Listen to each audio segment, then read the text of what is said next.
کہ ربی حبلی امتی کا ترجمہ ہے اے رب حب فعل امر ہے عطا فرما دے امتی، اے خدا میری امت مجھے ہی دے دے، میری امت مجھے ہی عطا فرما دے۔ جس وقت سرکار تشریف لائے اس وقت رب حبلی امتی، اے خدا میری امت کو بخش دے، اے خدا میری امت کے گناہوں کو معاف فرما دے۔ لڑکپن میں، جوانی میں، بڑھاپے میں، جب دنیا سے تشریف لے جاتے ہوئے، قبر میں، محشر میں، ہر جگہ پر ایک ہی سرکار کی دعا ہے، رب حبلی امتی، اے خدا میری امت مجھے عطا فرما دے۔ خداوند قدوس کی بارگاہ میں سرکار التجا فرماتے ہیں، اتنی بارگاہ، اتنی بات آپ کی سمجھ میں آ جانی چاہیے۔ وہ جو بوجھ جس کا ذکر قرآن نے کیا ہے کہ وہ بوجھ، اس بوجھ ہم نے آپ کو نجات عطا فرما دی ہے۔ جو بوجھ، جو فکر آپ کو پریشان کیے دیتے تھی، وہ بوجھ، وہ فکر غم امت تھا، اس امت کا غم تھا جو سرکار کو پریشان کیے دیتا تھا۔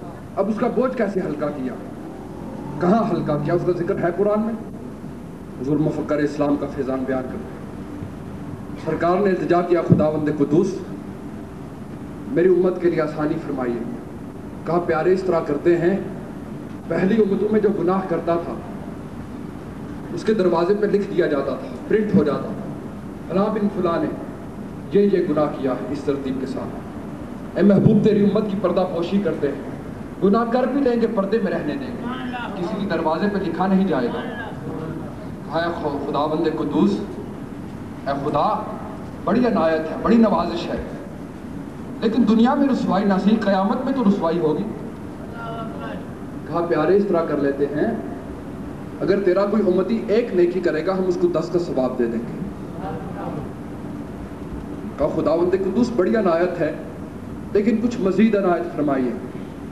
عرض کیا اے خدا، اے پیارے محبوب واللیل زلف والے، اس طرح کرتے ہیں جب تیرا کوئی امتی، تیرا کوئی غلام، تیرا کوئی چاہنے والا کسی نیکی کا ارادہ کرے گا ہم اس کو لکھ لیں گے، ایک نیکی لکھ لیں گے، اگر اس نیکی کو پورا کر دے گا، ارادے پہ عمل پیرا ہو جائے گا، 10 نیکیاں لکھ دیں گے، لیکن اگر پورا نہ کر سکا تو ایک نیکی ضائع نہیں ہوگی۔ کہا برائی کے بارے میں مولا کیا اصول ہے؟ پیارے تیری امت ہے، گناہ کا ارادہ کرے نہیں لکھیں گے، گناہ کر لیں گے پھر لکھیں گے، کیا 10 لکھیں گے؟ کہا نہیں، ایک ہی گناہ لکھیں گے۔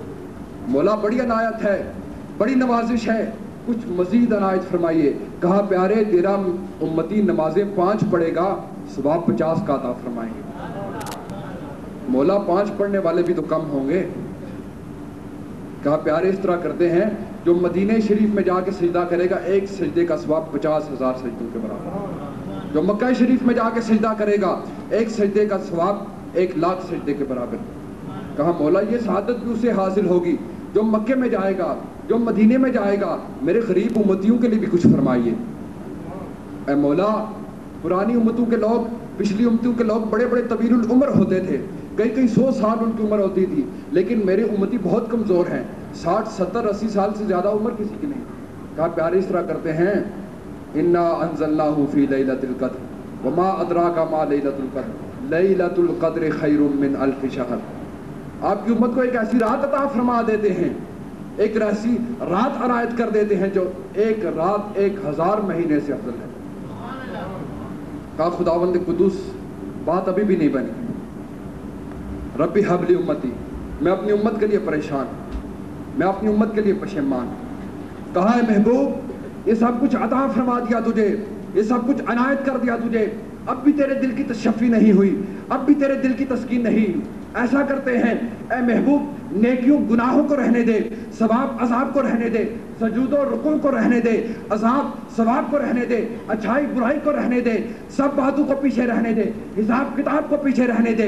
ایسا کرتے ہیں وَلَسَوْفَ يُعْطِيكَ رَبُّكَ فَتَرْضَىٰ، پیارے نماز روزہ حج زکوٰۃ اکاؤنٹ نہیں کریں گے، حساب کتاب کو رہنے دیں گے۔ وَلَسَوْفَ يُعْطِيكَ رَبُّكَ فَتَرْضَىٰ، محبوب اس طرح کر لیں گے جس طرح تیری مرضی ہوگی، اس طرح کر لیں گے جس طرح تیری مرضی ہوگی۔ فقط اتنا سبب ہے ان اعقاد بزم محشر کا، فقط اتنا سبب ہے ان اعقاد بزم محشر کا کہ ان کی شان محبوبی دکھائی جانے والی ہے۔